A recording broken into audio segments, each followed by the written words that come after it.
कौन ब्रह्मा का पिता है, कौन विष्णु की मां, शंकर का दादा कौन है, हमको दे बता। ये जानने के लिए कृपया सुनिए। जगत गुरु तत्वदर्शी संत रामपाल जी महाराज के अमृत वचन सर्व पवित्र धर्मों के पवित्र शास्त्रों के आधार पर। बोलो सतगुरुदेव की जय। बंदी छोड़ कबीर परमेश्वर जी की जय। बंदी छोड़ गरीबदास जी महाराज जी की जय। स्वामी रामदेवानंद जी गुरु महाराज जी की जय।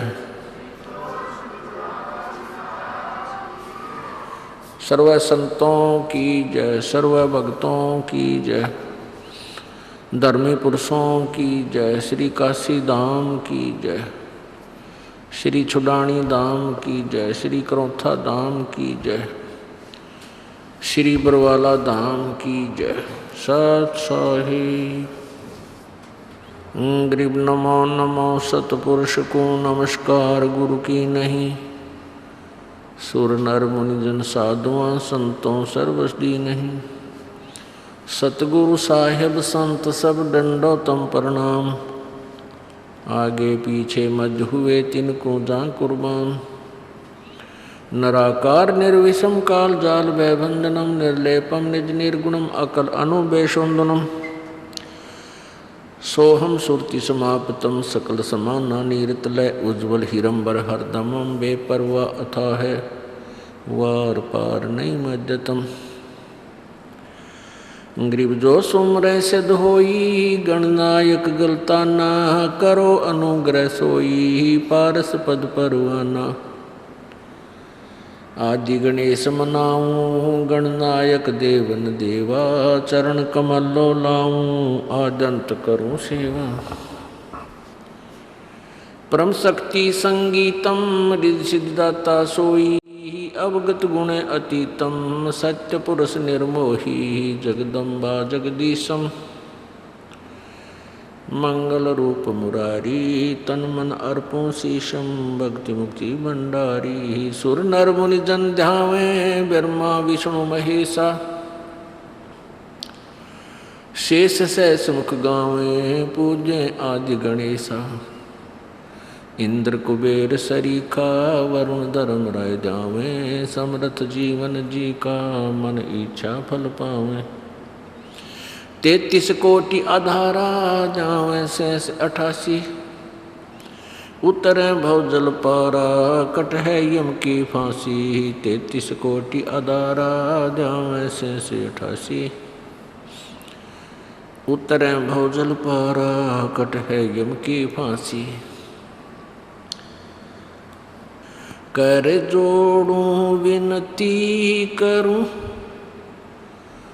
धरूं चरण पर शीश। गुरु जी राम देवानंद जी महाराज ने दियो नाम बख्शीश। कोटि कोटि सिजदा करूं कोटि कोटि प्रणाम। चरण कमल में राखियो मैं बांधी जाम गुलाम। कुत्ता तेरे दरबार का मोतिया मेरा नाम। गले प्रेम की जेवड़ी झांखें चोभा जाऊं। तो करो तो बावड़ूं दूर दूर करो तो जाऊं। जो राखो तो ही रहूं जो देवो सो खाऊं। जय इब कै सतगुरु मिले सब दुख आँखों रोए। चरणों ऊपर शीश धरूं कहूँ जो केड़ी हो। कबीर साईं मिलेंगे पूछेंगे कुशलात, आद अंत की सब कहूँ, अपने दिल की बात गुरुजी तुम ना भूलियो। चाहे लाख लोग मिल जाए, हमसे तुमको बहुत है, तुमसे हमको नाई। कबीर तुम्हारे विसारे क्या बने, मैं किसकी शरण में जाऊं। शिव ब्रंच मुनि नारदा, तिनके हृदय न समाऊं। अब गुण किए तो बहुत किए, करत न मानी आरे।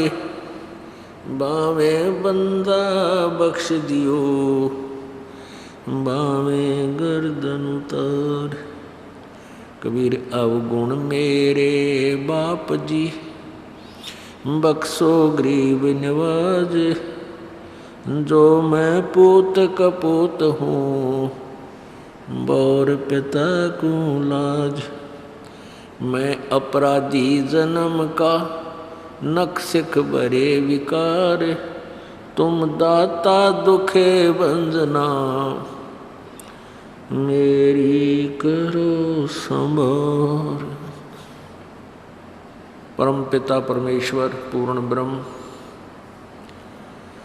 कबीर देव कबीर साहब अपनी प्यारी आत्माओं को अपने निज घर यथार्थ स्थान का ज्ञान देने के लिए स्वयं ही इस धरातल पर आते हैं।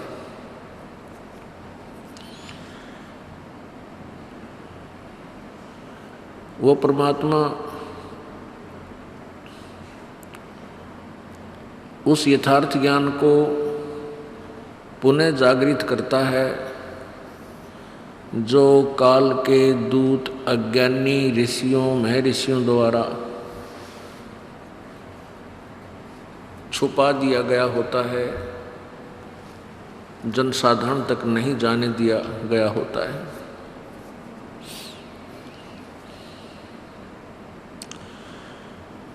परमात्मा स्वयं ही आकर के हमें ये ज्ञान कराते हैं कि तुम्हें जो मानुष शरीर मिला है,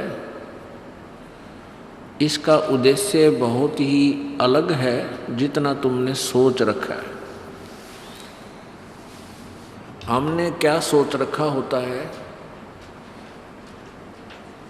जैसे कि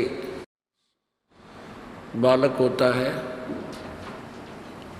तो बचपन में फिर वो शिक्षा ग्रहण करता है, फिर शिक्षा ग्रहण करता हुआ युवा होता है, माता पिता उसकी शादी विवाह कर देते हैं। शादी विवाह के उपरांत संतान की इच्छा होती है, फिर संतान हो जाती है।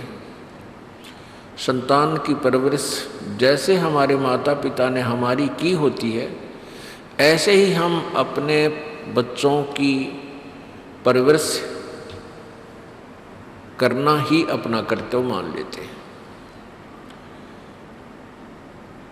और यहाँ तक विचार होते हैं, जैसे पहले जब तक ये तत्व ज्ञान हमें नहीं हुआ था तो क्या देखा करते थे कि बुजुर्ग लोग जो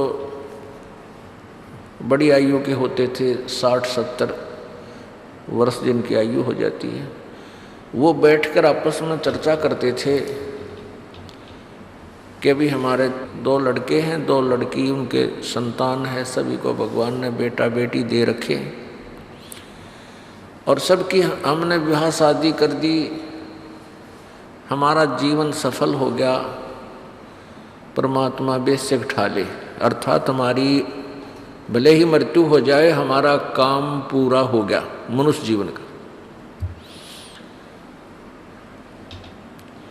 अपने आत्माओं इस तत्व ज्ञान से परमात्मा ने हमें बताया कि जो कार्य तुमने मनुष्य जीवन से करना था वो तो प्रारंभ भी नहीं किया। ये जो कुछ भी आपको प्राप्त हुआ, संतान हुई मिली या संपत्ति प्राप्त हुई, ये पूर्व निर्धारित था, तेरे प्रारब्ध में लिखा हुआ था, तेरे कर्म में था, वही तुझे प्राप्त हुआ। और जो कार्य तूने करना था वो तो स्टार्ट भी नहीं किया और कहता है कि मेरा जीवन तो सफल हो गया। नहीं, तैने तो मनुष्य जीवन को बर्बाद कर दिया, नष्ट कर दिया। जैसे उदाहरण के लिए बच्चों का जो विवाह हो जाता है तो घर के प्रत्येक व्यक्ति की ये इच्छा होती है, इस तत्व ज्ञान के अभाव से ये सबकी यही इच्छा होती है कि भाई हमारे जो है प्रथम पुत्र प्राप्त हो, लेकिन पुत्री हो जाती है। फिर दूसरी आस होती है पुत्र वधू को, तो सबकी यही इच्छा होती है कि भगवान इनका तो पुत्र दे, और वह भी बेटी हो जाती है। तीसरी बार फिर सोचता है कि भगवान इनका जरूर सुनेगा और वह भी बेटी होगी, चौथी भी बेटी होगी, पांचवी भी लड़की होगी, और आगे बात बंद होगी। तो पुण्यात्माओं, ना तो हमारा चाहा हुआ ना हमारा किया हुआ, वही हुआ जो प्रारब्ध में, जो किस्मत में, जो भाग्य में परमात्मा ने लिखा था। इस मनुष्य जीवन से हमने क्या करना चाहिए था उसका ज्ञान नहीं हुआ। आत्मा की कहीं तड़प हुई, परमात्मा की भक्ति के लिए इसमें प्रेरणा हुई, तो शास्त्र विरुद्ध साधना में हम लग गए। तो वो शास्त्र विधि को त्याग कर जो मनमानी पूजाएं हम करते थे वो यूजलेस थी, व्यर्थ थी। गीता जी अध्याय नंबर 16 के श्लोक नंबर 23 में प्रमाण है कि शास्त्र विधि को त्याग कर जो मनमाना आचरण करते हैं, अपनी मर्जी से पूजाएं करते हैं, कोई कुछ करता है, कोई कुछ करता है, कोई मंदिर में, कोई मस्जिद में, कोई गुरुद्वारे में, कोई चर्च में, या कोई अन्य साधनाएं, किसी अन्य मंत्र का जाप करते हैं, उनको न तो कोई सुख प्राप्त हो, ना उनकी गति हो, ना उनकी कोई सिद्धि, उनको सिद्धि प्राप्त हो, अर्थात यूजलेस, व्यर्थ। तो परमात्मा हमें क्या बताया करते थे, भाई मानुष जन्म पाए कह नहीं रटे हरि नाम, जैसे कुआ जल बिना बनवाया क्या काम। मनुष्य जीवन प्राप्त प्राणी यदि परमात्मा की भक्ति नहीं करता है, वो ऐसा शरीर है उसका, ऐसा जीवन है जैसे कोई कुआं है और कुएं में जल है नहीं। उसका जो स्ट्रक्चर बहुत सुंदर बना हुआ है, पक्का बना रखा है, ऊपर सारे साजबाज लाग रखे हैं, बाल्टी भी टांग रखी है, लेकिन वो जल है नहीं। उसका नाम भले ही कुआं है पर गुण कुएं के नहीं उसमें। ऐसे ही जो मनुष्य शरीर प्राप्त करके प्राणी परमात्मा की भक्ति नहीं करते, उनका मनुष्य नाम अवश्य है लेकिन खाली खोखा, यूजलेस है उसका जीवन। परमात्मा हमें क्या बताते हैं, मानुष जन्म दुर्लभ है, ये मिलन बारंबार, जैसे तरवर से पत्ता टूट गिरे वो बोहर न लगता डारे।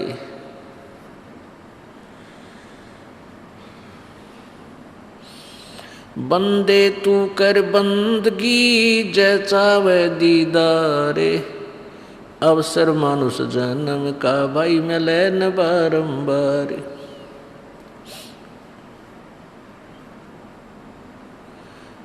राम रटत कन्या भली साकट भलो न पूत, जैसे छेरी के गल में गल थना जिसमें दूध न मूत। राम रटत कोढ़ी भलो हो, चू चू पड़े जो चामे, वो सुंदर शरीर किस काम का जा मुख नाही नाम। कबीर राम रटत दारिद्र भलो, टूटी घर की छान। वो सुंदर महल किस काम के, जहां भक्ति नहीं भगवान। परमात्मा पूर्ण ब्रह्म सारी सृष्टि के रचनहार कुल मालिक हमें यही बताना चाहते हैं कि तुम जो क्रियाएं कर रहे हो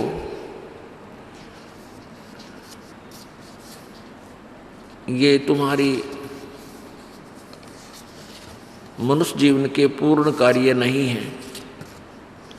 कहते हैं राम रटत कन्या भली और साकट बला न पूत।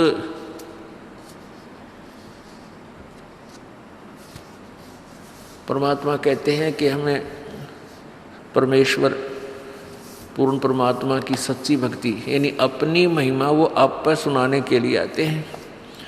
कहते हैं यदि भक्ति सच्ची साधना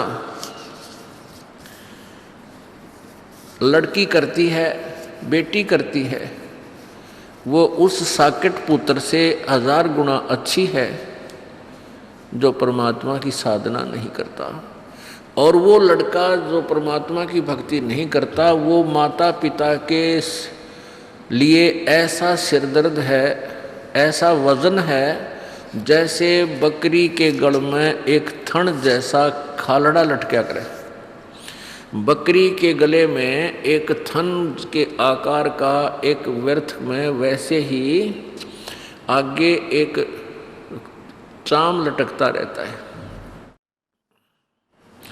उसको गल थना बोलते हैं, गल में लटका हुआ थन। ना उसमें दूध होता, वो किसी काम का नहीं। व्यर्थ में उसके गले में वजन और भार बना हुआ होता है। तो परमात्मा उदाहरण देते हैं कि राम रटत कन्या भली और साकट बला न पूत। जैसे छेरी के गल में गल थना जिसमें दूध न मूत। और कितना काम को ना, किससे काम का को ना, व्यर्थ में बोझ बन रहा है, गले में उलझ रहा है। तो ऐसा वो पुत्र है जो भक्ति नहीं करता।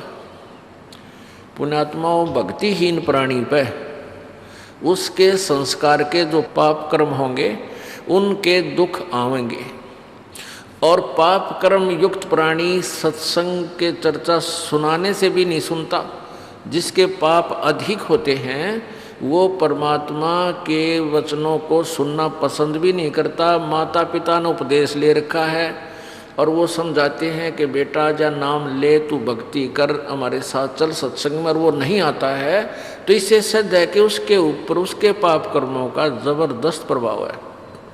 इसलिए उसकी रुचि नहीं बन रही। और बच्चे पर आपत्ति आवेंगी क्योंकि उसके भाग में पाप कर्म लिखे हुए हैं। यदि वो भक्ति नहीं करेगा तो वो पाप उसको भोगने पड़ेंगे। यदि सत्साधना करेगा तो परमात्मा उसके पापों को हल्का कर देगा, नष्ट कर देगा। तो फिर माता पिता को दुख नहीं होगा।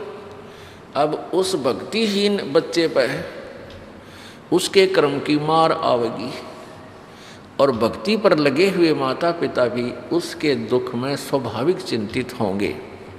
उनकी भक्ति में भी बाधा करेगा। और वो बेटी जो परमात्मा की भक्ति कर रही है उसके भी प्रारब्ध में आने वाले समय में कोई ऐसा कर्म दुख आएगा तो परमात्मा नहीं आने देगा, क्योंकि ये पाप नाशक भगवान है कबीर परमात्मा। कबीर अंगारी असी, कबीर बम्भारी असी। कबीर अंगारी माने पापों का नाश करने वाला, पापों का शत्रु, पाप विनाशक। और बम्भारी माने बंधनों से छुटराने वाला, बंदी छोड़ है। तो वो उस बेटी के उस प्रारब्ध के उस कठिन कर्म को, उस पाप कर्म को नष्ट कर देगा। इसलिए वह बेटी सुखी रहेगी। और बेटी सुखी रहेगी तो माता पिता भी सुखी रहेंगे, उनकी आत्मा भी परमात्मा में दृढ़ रहेगी। यदि बेटी भक्ति पर नहीं लगी है, उसके ऊपर आपत्तियाँ आती हैं तो माता पिता को पता लगता है तो उनकी नींद हराम हो जाती है, भोजन नहीं कर सकते वो उस दिन। तो इसलिए परमात्मा कहते हैं कि राम रटत कन्या भली और साकट बलो न पूत।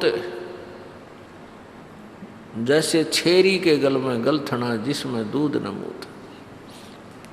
अब जैसे जिस प्राणी के ऊपर पाप कर्मों का अधिक प्रभाव होता है तो उसको परमात्मा की भक्ति अच्छी नहीं लगती।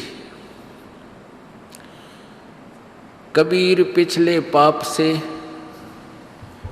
हरि चर्चा ना भावे, के ऊँघ के उठ चले या और बात चलावे। पापग्रस्त प्राणी या तो सत्संग में आया नहीं करे, और आ जाता है किसी के कहने से, प्रार्थना करने से, माता पिता के दबाव देने से, या कोई रिश्तेदार, कोई मित्र, सहेली, सखी, भाई बहन आ जाते हैं। और जिनके ऊपर पाप कर्मों का अधिक प्रेशर है तो सत्संग शुरू होते ही उसको या तो नींद आने लग जाएगी, लटके लेगा तो, या कोई और जिक्र कर देगा अपने मित्र से सत्संग के दौरान ही। उसको पता नहीं क्या खरपतवार भरा, उसमें खुरापात भरा होता है, वो ऐसे था, वो कैसे था, वो ऐसा कह रहा था। तो वो मित्र तो उसको कुछ ना कह पावे, परंतु दूसरे जो भक्त आसपास होते हैं वो उसको टोका टाकी करते हैं, भाई बोल लेना बीच में, आनंद आ रहा है भगवान के वचनों में, परमात्मा की चर्चा में, बोल आवाज़ ऊंची ना कराए, हमने सुनने दे। तो फिर वो क्या करता है, उठ के चल पड़ता है, चला जाता है, वो बैठ नहीं सकता। ये उसके पाप कर्मों का प्रेशर है, दबाव है, जो उसको भगवान से दूर रखे हुए। यहाँ से तो उठकर चला गया और मनमाना किता यात्रा में एक्सीडेंट होकर मर गया, वहाँ से कहाँ जाएगा। अब फिर क्या होगा, वो बैल बनेगा, नाथ डलेगी, रस्सा बांध दिया जाएगा। अब अपनी मनमानी नहीं कर सकता, ना समय पर चारा चर सकता, ना समय पर जल प्राप्त कर सकता, ना बोल कर बता सकता मुझे कहाँ दुख है, मुझे प्यास लगी है या भूख लगी है। लगी रहो। तो क्या बताते हैं भगवान, कबीर पिछले पाप से हरि चर्चा ना भावे, या ऊँघ है या उठ चले, के और बात चलावे। या तो ऊँघ लग जाएगा या उठ कर चला जाएगा, यहाँ बैठेगा तो और इधर उधर के गप्पे मारेगा। तुलसीदास जी कहते हैं, तुलसी पिछले पाप से, पिछले जन्म जन्मांतर के पाप जो एकत्रित होते हैं प्राणी को, जो प्रारब्ध में मिले हुए होते हैं, उन पापों के प्रभाव से हरिचर्चा ना भावे। जैसे जबर के बेगते भाई भूख विदा हो जावे। जिस प्रकार किसी व्यक्ति को मलेरिया हो गया हो, मलेरिया जबर हो जावे, उसको भूख लगनी बंद हो जाती है। और घर वाले कोशिश भी करते हैं कि ले थोड़ा सा खा ले, सेब खा ले, संतरा खा ले, रोटी खा ले, तो वो खाना खाने की चेष्टा भी करता है, तो उसको वो वस्तु सेब भी कड़वी नजर लगती है, महसूस होती है, वो नहीं खा पाता, छोड़ देता है। अपने आत्माओं न तो सेब कड़वी, न प्रतिदिन आहार करने वाली वह रोटी कड़वी, ना काजू किस्मत ये मनुखा दाख कड़वी। लेकिन उस बुखार ने, उस जबर ने उस व्यक्ति के शरीर की व्यवस्था को इतना खराब कर दिया, बिगाड़ दिया कि उसको मीठी वस्तु भी कड़वी लग रही है, कौड़ी लग रही है। ऐसे ही जिस व्यक्ति के पाप गणे बढ़ जाते हैं, उनको राम नाम की मनुखा दाख भी कड़वी लगती है। अब इसका समाधान क्या है? जिस व्यक्ति को जबर हो गया है तो उसके लिए क्या समाधान है कि उसने कड़वी कुनीन खानी पड़ेगी। वो कुनीन की टेबलेट, गोलियां, बट्टी, वो बहुत कड़वी होती हैं, जुबान पर भी नहीं रखी जाती, और वो कड़वी दवाई खानी ही पड़ेगी जबर मुक्त होने के लिए, रोग मुक्त होने के लिए। वो चाहे इच्छा बने या ना बने, वो फांकी मारनी पड़ेगी गोलियों की, औषधियों की, और कड़वी दवाई खाने से ही वो स्वस्थ होगा। और जब वो स्वस्थ हो जाएगा, जबर उसका समाप्त हो जाएगा, तो फिर देखना वही रोटियां इतनी स्वादिष्ट लगने लग जाएंगी, समय पर भूख लगेगी, चाहे सब्जी भी ना हो। घर वाले कहेंगे इसलिए सब्जी बना देते हैं, तो वो यूँ कहेगा कि नहीं ऐसे दे दे, मुझे तो भूख लग रही है, और रूखी सूखी नमकीन रोटी जो की त्यों खा जाएगा। और पहले वही रोटियां उसको कड़वी लगे थी, खाई नहीं जा रही थी। तो पुण्यात्माओं, प्रथम बार जो प्राणी सत्संग में आवेगा, किसी के कहने सुनने थे, तो उसको ये परमात्मा की मनुखादाक, परमात्मा के वचन अच्छे नहीं लगे। कारण क्या है कि प्रथम तो उसने पिछला जो वो अज्ञान सुन रखा होता है, उस अज्ञान के कारण ये वचन वैसे ही अच्छे नहीं लगते, क्योंकि ये तत्वज्ञान है, वो लोकवेद था। तो उस लोकवेद पर हम आधारित हो रहे थे। लोकवेद होता सुना सुनाया ज्ञान, अक्षेत्रीय ज्ञान, वो हमने पहले सुन रखा था, तो वो आगे अड़ जाता है। उसका भी समाधान यही है कि जैसे किसी पात्र में खारा पानी डाल रखा हो, या तो उसने सारे न बाहर गिर दे, फिर ताज़ा बढ़िया ठोक भराए। दूसरा तरीका ये है कि उसमें वो मीठे पानी की टूटी चालू कर दे, वो खारा अपने आप निकल गए और बढ़िया रह जाएगा। तो ये सत्संग सुनने से आपके अंदर जो पहले वाला ज्ञान, वो खारा पानी भर रखा था जल, वो अपने आप निकल जाएगा, समाप्त हो जाएगा, और परमात्मा का जो तत्वज्ञान आपके हृदय में समा जाएगा, शेष रह जाएगा। तो पुण्यात्माओं, परमात्मा आकर के हमें यही बताया करते थे कि जैसे तुलसीदास जी की वाणी है, तुलसी पिछले पापते हरि चर्चा ना भावे, और जैसे जबर के बेगते भूख विदा हो जावे। तो उस प्राणी को परमात्मा की कथा अच्छी नहीं लगती जिसके पाप कर्म अधिक होते हैं। तो उसके लिए यही समाधान है कि सत्संग में आवे, और चाहे ना भी रुचि हो तो भी सत्संग सुनता ही रहे। तो ये कानों के माध्यम से, ये परमात्मा की टेबलेट, ये दवाई, ये औषधि अंदर जाएगी और अंदर के उस पाप रूपी जबर को नष्ट करेगी। और फिर देखना आपकी क्या दशा हो जाएगी। आप सत्संग जब प्रारंभ होगा, सत्संग का के दिन निकटावेंगे, आप घर पर होगे तो ताला बेली लग जाएगी, हे भगवान कोई बाधा ना आ जा। और आप 100 किलोमीटर 200 किलोमीटर आकर के सत्संग सुनोगे। और पहले यही वचन आपको सुनने को रुचि नहीं बनती थी, आप सुनकर भी सुनने की इच्छा नहीं होती थी। और आसपास भी कहीं सत्संग, जैसे यहाँ बरवाला के अंदर सत्संग हो रहा है और यहाँ के लोग नहीं आ पा रहे क्योंकि उनके जबर हो रहा है, उनको ये ज्ञान मिला नहीं। और आप जी कहाँ से आ जाते हो? 100 किलोमीटर से, 200 500 1000 किलोमीटर से, और परमात्मा की चर्चा सुनते हो, क्योंकि आपके पाप कर्मों का वो बुखार, वो जबर, वो कम हो गया, वो नरमा गया, बहुत कम हो गया, समाप्त हो गया। अब आपको कितनी रुचि बन गई। तो इसलिए परमात्मा हमें याद दिलाते हैं कि राम रटत कोढ़ी भलो, कोढ़ी कुष्ठ रोगी, राम रटत कोढ़ी भलो, चो पड़े जो चाम, वो सुंदर शरीर किस काम का, जिस मुख नाही नाम। कहते हैं वो सुंदर शरीर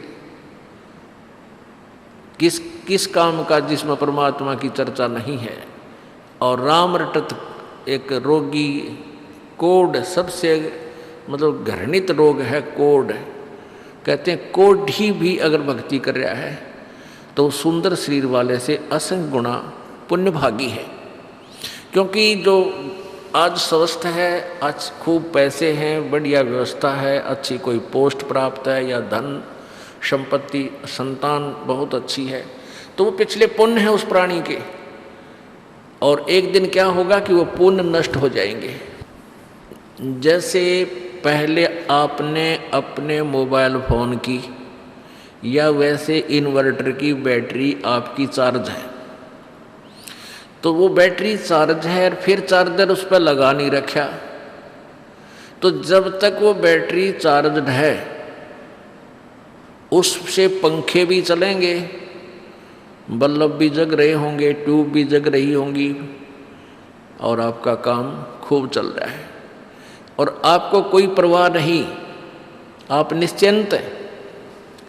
और जिसमें वो बैटरी जो पहले की चार्ज थी वो डिस्चार्ज होएगी, एक ही दम एक ही समय में सभी सुविधाएं बंद हो जाएंगी।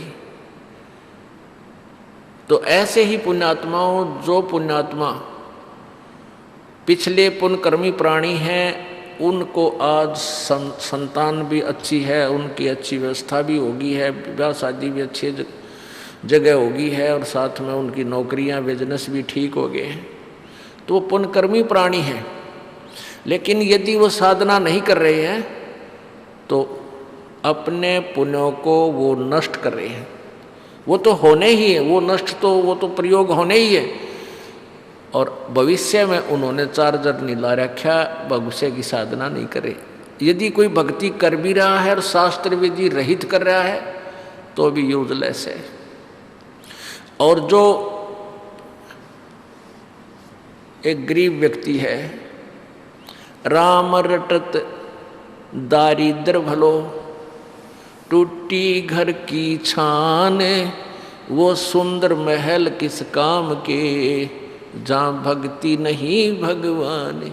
एक गरीब आदमी बहुत ही निर्धन, जिसके पास एक घास फूस की झोपड़ी है ऊपर मकान के स्थान पर, और उसके निर्धनता है कि उसकी छान भी खंडमंड सी हो रही है, टूटी हुई जगह जगह से। कहते हैं यदि वो भक्ति कर रहा है तो उस सुंदर महल वाले व्यक्ति से जो साधना भक्ति यथार्थ नहीं कर रहा, कहते हैं वो बहुत अच्छा है। क्योंकि जो सुंदर महल वाला है, अच्छा स्वस्थ शरीर है, सुंदर शरीर वाला है, भक्ति से यथार्थ नहीं कर रहा है, तो वो अपने पुण्यों को ही खा रहा है, बर्बाद कर रहा है, भविष्य की तैयारी नहीं कर रहा है, भविष्य के पुण्य साधना नहीं कर रहा है। तो वो तो लास्ट में बहुत दुख होगा, 84 लाख योनियों में पशु पक्षियों की योनियों में जाएगा।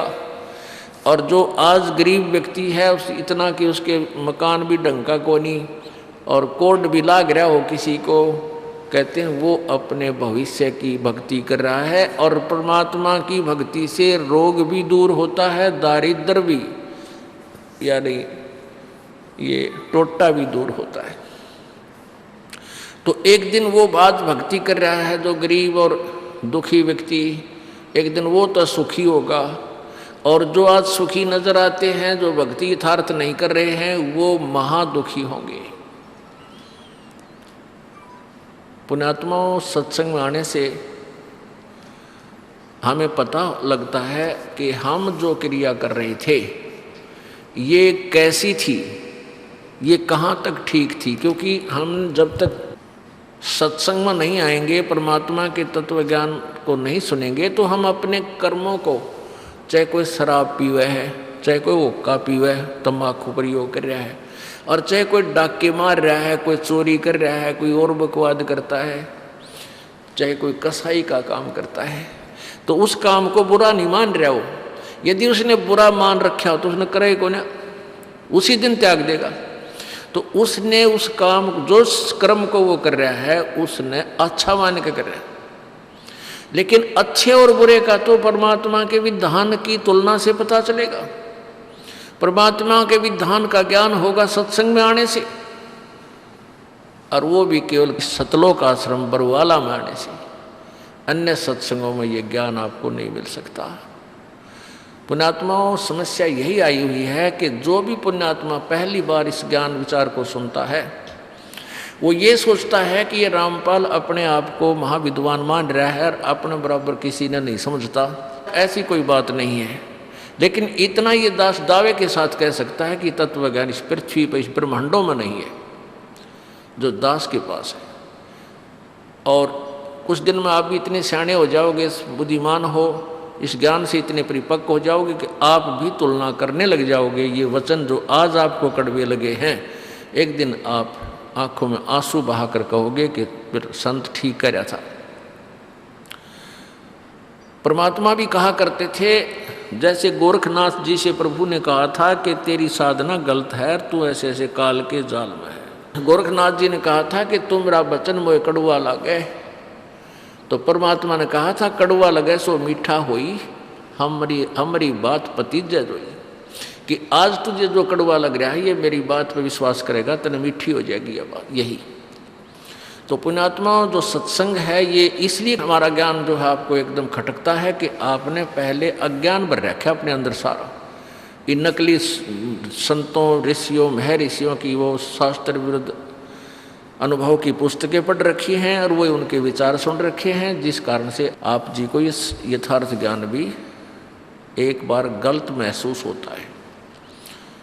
लेकिन फिर प्रमाण आपको दिए जाएंगे, सच्चाई से परिचित कराया जाएगा, आपकी आत्मा अपने आप स्वीकार कर लेगी कि हाँ हमें गलत ज्ञान मिला था। अब परमात्मा कबीर जी हमें बताया करते थे, मानुष जन्म दुर्लभ है भाई मिले न बारंबार, जैसे तरवर से पत्ता टूट गिरे वो बहोर न लगता डार। कबीर ये तन जावेगा सके तो ठाहर ला, या सेवा कर संत की कै गोविंद के गुण गा, कि ये शरीर तुम्हारा तो जाएगा एक दिन, ये तो जाना है, आपको भी पता है कि शरीर ना किसी का रहा ना रहेगा, लेकिन हमने ये सोच रखा कि अभी नहीं जाएगा, इसलिए हम मस्ती मारते हैं, बकवाद करते हैं, शराब पीते हैं, डांस करते हैं और हम सिनेमा फिल्म देखते हैं, बकवाद जिसका नाम फिल्म। आपको या तो इस बात का ज्ञान नहीं कि इसमें ये एक आर्टिफिशियल है, जो फिल्म आप देखते हो वो किसी व्यक्ति द्वारा चित्रित की गई है और वीडियो में उसको बंद कर दिया। अब वो केवल उसमें एक चित्र है उनके नाचने और गाने के, वो ओरिजिनल वस्तु नहीं है। तो एक तो हमारी आदत बन गई जो है ना डुप्लीकेट माल को पसंद करने की, क्योंकि यहाँ का भगवान डुप्लीकेट, यहाँ का सुख डुप्लीकेट, यहाँ की सारे साधन डुप्लीकेट, हम इन में रंग गए। जब एक फिल्म है उसमें हम कुछ भी देख रहे हैं, वो वस्तु है ही नहीं, वो केवल चित्र है और उस चित्र को ही हम बार बार देख रहे हैं, उसको देख करके खुशी हो रहे। हम बालक हैं, हम बालक बुद्धि के हैं। बच्चा जैसे खिलौनों को पसंद करता है, खिलौनों से खेलता है, वो जैसे गुड्डा गुड़िया की खेल लड़कियां खेला करती पहले, तो ऐसी बुद्धि के व्यक्ति ही फिल्म देख सकते हैं। और जो तत्व ज्ञान से परिचित हो जाएंगे, जो पुण्यात्मा है, वो सिनेमा और टीवी की तरफ देख भी नहीं सकते। उनको पता है कि नकली काम है सारा। हाँ, टीवी और चैनल को हम परमात्मा की अमृतवाणी को सुनने के लिए देखेंगे, उसको उस ज्ञान पर हम असर करेंगे। परमात्मा हमें यही बताते थे कि कबीर ये तन जाएगा सके तो ठाहर ला, एक दिन ये शरीर अवश्य जाएगा। लेकिन हम अभी ये सोच रहे हैं कि अभी नहीं जाएगा, क्योंकि जो बच्चा अभी उत्पन्न हुआ है उसको तो चिंता नहीं मान रहा हो, तो बालक है। युवा हो गया तो उसके सामने और दूसरा इतिहास शुरू हो जाता है, ब्याह हो गया, शादी होने, फिर कोई धंधाकरण की, कोई इस प्रकार के 100 तरह की उसमें क्रियाओं लग जाता है। और वो ये सोचता है कि मेरी मृत्यु अभी नहीं होगी, 100 साल बाद होगी। 100 वर्ष की तो आयु प्रत्येक व्यक्ति बांधकर जी रहा है, लेकिन वो भूल जाता है जो छोटी आयु में मृत्यु को प्राप्त हो रहे हैं, कोई रोग से, कोई एक्सीडेंट से, किसी अन्य कारणों से, कोई डूब कर मर गया, किसी ने करंट लग गया, कोई और कारण हो गया, तो वो भी व्यक्ति यही सोचकर जी रहे थे कि हम अभी नहीं मरेंगे। जैसे आपने पीछे समाचार सुना था कि मंगोलिया देश का पूरा कैबिनेट, यानी पूरे मंत्री, मुख्य वहाँ का प्रधानमंत्री और सारे उनके सपसलार उसका वहाँ बैठे थे एक विमान में, और किसी दूसरों का शोक व्यक्त करने जा रहे थे जो किसी तूफान में मर गए थे और एयर क्रैश हो गया, एक्सीडेंट हो गया, जहाज का, एरोप्लेन का एक्सीडेंट हो गया, सारे के सारे मर गए। एक ही सेकंड में सबका जो है ना वहाँ आड़चाम भी नहीं पाया। परमात्मा हमें याद दिलाते हैं भक्ति करने के लिए कुछ आंकड़ों को आपने नोट करना पड़ेगा, उनको आधार बनाना पड़ेगा। जैसे एक समय एक भक्त अपने गुरुजी के पास जाता था और गुरुजी सत्संग में सुनाया करते थे कि मौत विचारी बावड़े तन चाड़ा कर दिया कौन, तन मिट्टी में मिल जाएगा जो आटे में लोन। भक्ति करो भाई परमात्मा तो डर के रहो। तो ऐसे ज्ञान भी सुनाते थे, लेकिन हम परमात्मा के विचारों पर ध्यान 10% ही दे पाते हैं। 90% फिर भी अपनी ही सोच से चलते हैं। तो इसलिए धीरे धीरे कुछ फिर बढ़ जाती है, 20% पर आ जाओगे, कुछ दिनों में फिर 30 पर आ जाओगे, फिर 50% भी आप अमल करने लग जाओगे तो भी आपका बेड़ा पार हो जाएगा। तो वो व्यक्ति आता था, गुरुदेव से चर्चा करता था और उसके पास अच्छा पैसे वाला था, साहूकार था, धनी व्यक्ति था। गुरुजी के पास जाता था, 1 दर्जन केले, 2-4 किलो सेब, 2-4 किलो संतरे ये ले जाता था और कभी कभी दूध भी ले जाता था। और भी श्रद्धालु आते थे, दूध ले आते थे, कोई फल लाता था गुरुजी के वहाँ आश्रम में। लेकिन गुरुजी पतले दुबले से थे, तो वो साहूकार सेठ जो धनी था वो कहता था गुरुदेव आप फल आहार करा करो, दूध पिया करो। तो गुरुजी कहते थे भाई मेरा पे खाया ना जाता, जिसा खाया जाता बेटा ले लेता हूँ। तो शिष्य ने पूछा क्या आपको कोई रोग है? गुरुदेव ने कहा भाई शारीरिक रोग नहीं। आपको कोई चिंता है? कहाँ भाई मेरे को मानसिक चिंता बनी हुई, एक टेंशन रहती है। तो शिष्य ने पूछा उस धनी ने कि क्या टेंशन है महाराज, जिस कारण से आप कुछ खा पी नहीं रहे हो? तो गुरुदेव ने कहा कि बेटा मुझे टेंशन है कि मेरी मृत्यु होएगी। तो शिष्य ने सोचा शायद निकट भविष्य में ही मृत्यु होने वाली होगी। तो कहा कि गुरुदेव आप कब शरीर छोड़ने वाले हो?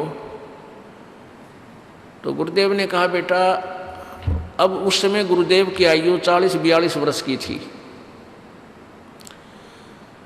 तो गुरुदेव ने कहा कि मेरी मृत्यु 80 वर्ष के उपरांत होएगी। जब मेरी 80 वर्ष की आयु हो जाएगी तब मेरी मृत्यु होगी। 80वें वर्ष में जब मैं होऊंगा उस समय मेरी मृत्यु होगी। और अब वर्तमान में आपकी कितनी आयु है गुरुदेव? गुरुजी ने बताया भाई मैं 42वें वर्ष में चल रहा हूँ। तो शिष्य कहता है कि ले गुरुजी नू तो सब ने मरना है, आप तो साधु संत हो, आप भी चिंता करते हो, एक दिन तो सब ने मरना है, ये या भी के चिंता मृत्यु की, तो जाना ही है, शरीर तो एक दिन छूटना ही है। लग गया प्रवचन करने। गुरुजी बोला अच्छा भाई कोई बात ना, हाँ बेटा ऐसा ही है, मृत्यु तो होनी ही है एक दिन, पर क्या करूँ मुझे तो चिंता ज़्यादा ही है। तो उठ के चलता चलता साधु संतों को क्या चिंता होती है, मस्त रहा करो, खा पिया करो और दूध रखा फल रखे। वो दो जब भी आवे, जब ये प्रवचन सुनावे। अब गुरुजी ने सोचा ये रोज दुखी करेगा, इस अकल तो इसमें है नहीं। क्यों हम गुरुजी को सलाह देने लग जाते हैं तो हम गुरुजी बन गए गुरुजी के। तो ये भक्ति मार्ग में फाउल पॉइंट है, क्योंकि गुरुजी जो बोल रहे हैं उसको बालक नहीं सोच सकते। आप बच्चे हो, बुद्धि कमज़ोर है आपकी। उस संत का एक राजौसी नगरी का राजा शिष्य था, वो बहुत आदर करता था संत का।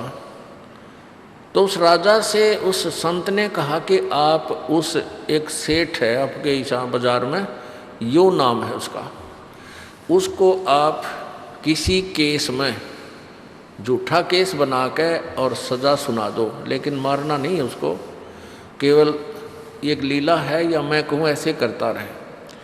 तो उस सेठ ने, उस राजा ने उस सेठ को पकड़ लिया, 302 में यानी सजाए मौत सुना दी कि तूने एक आदमी की हत्या की है।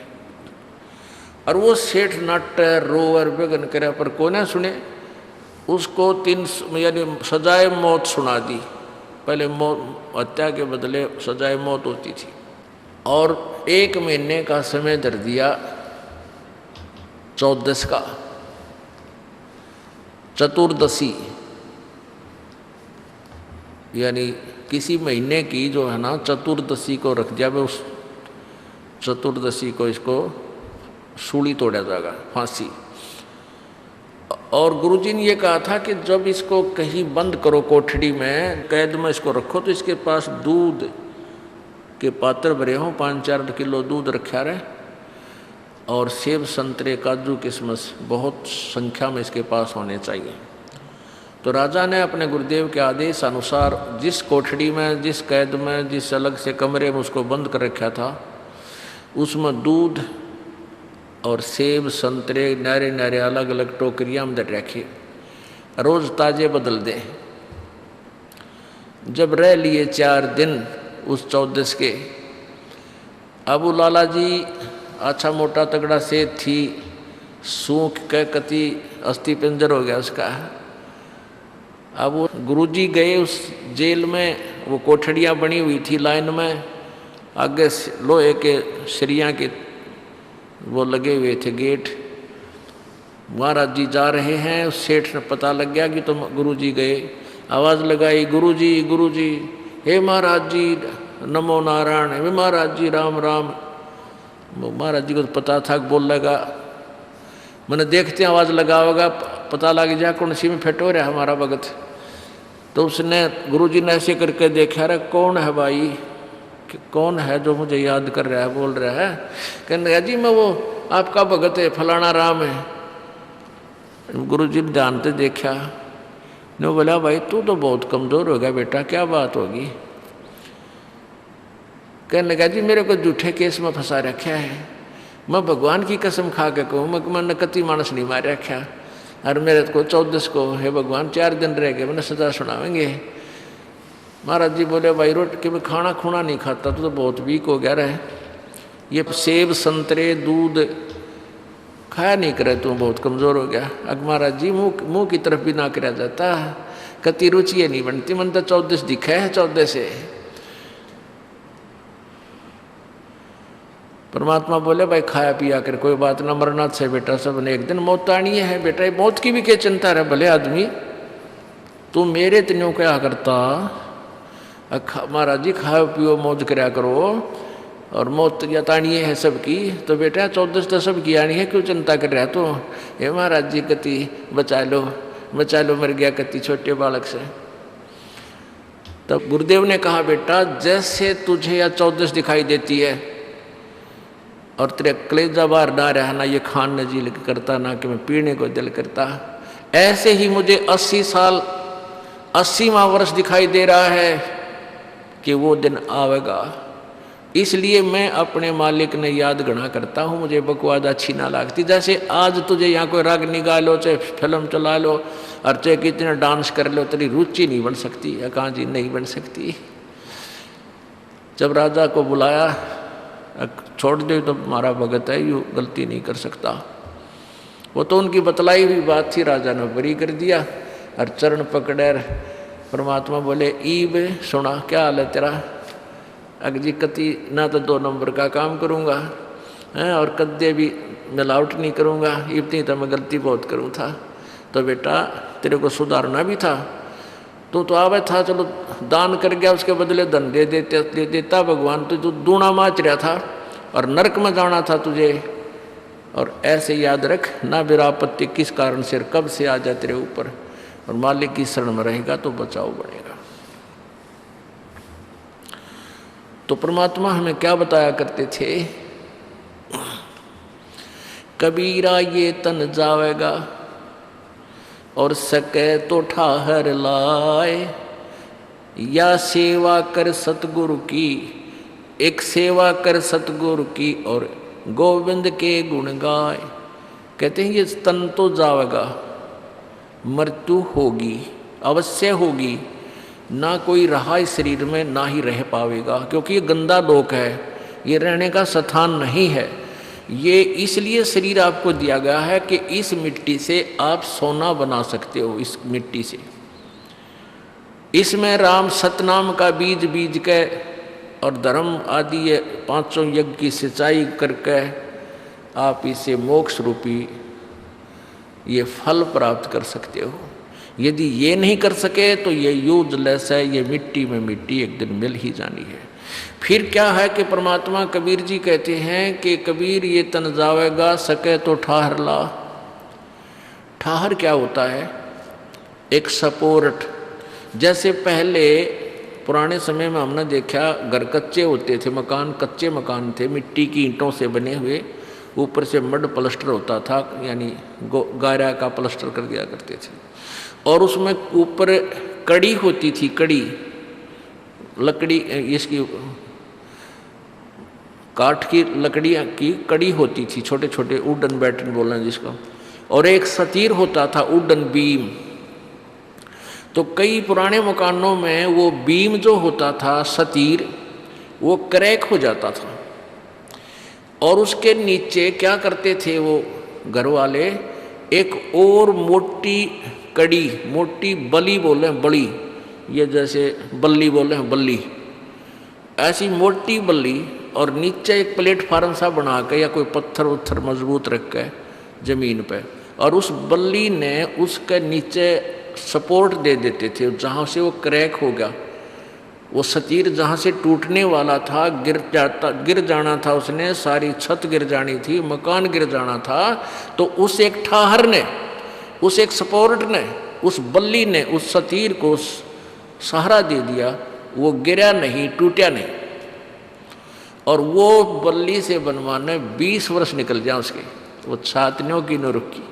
तो परमात्मा कहते हैं हो सकता है कोई प्रारब्धवश, आपके संस्कारवश आपकी मृत्यु होने वाली है, और छोटी उम्र में होने वाली है, 20 वर्ष में, 30 वर्ष में, 40 वर्ष में।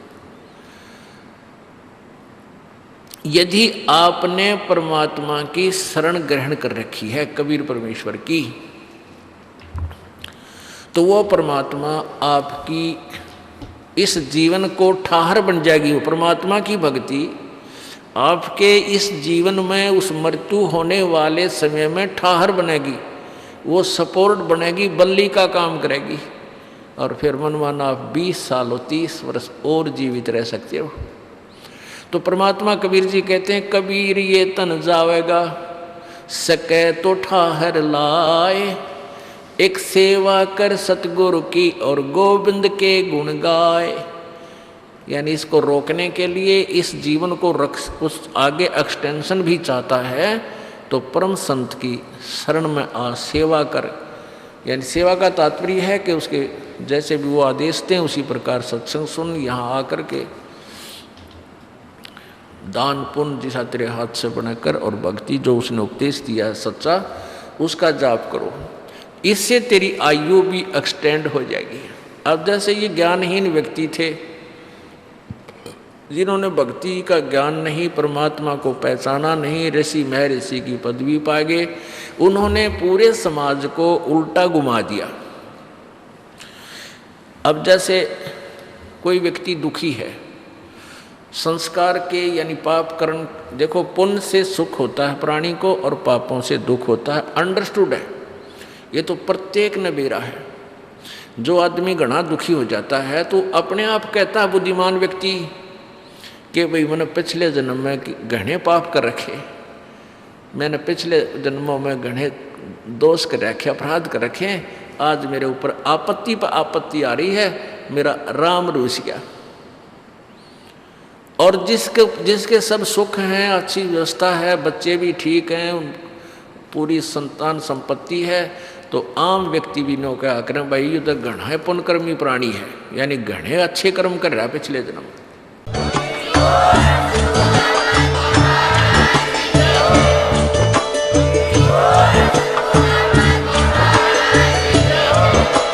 आप सुन रहे थे जगत गुरु तत्वदर्शी संत रामपाल जी महाराज जी के मंगल प्रवचन। अधिक जानकारी के लिए विजिट कीजिए हमारी वेबसाइट www.jagatgururampalji.org। संत रामपाल जी महाराज जी के शुभ आशीर्वाद से पूरे विश्व भर में 500 से भी ज्यादा नाम दीक्षा केंद्र हैं, जिन पर संत रामपाल जी महाराज जी द्वारा ऑनलाइन निशुल्क नाम दीक्षा दी जा रही है। अपने नजदीकी नाम दीक्षा केंद्र का पता करने के लिए संपर्क करें 8222880541।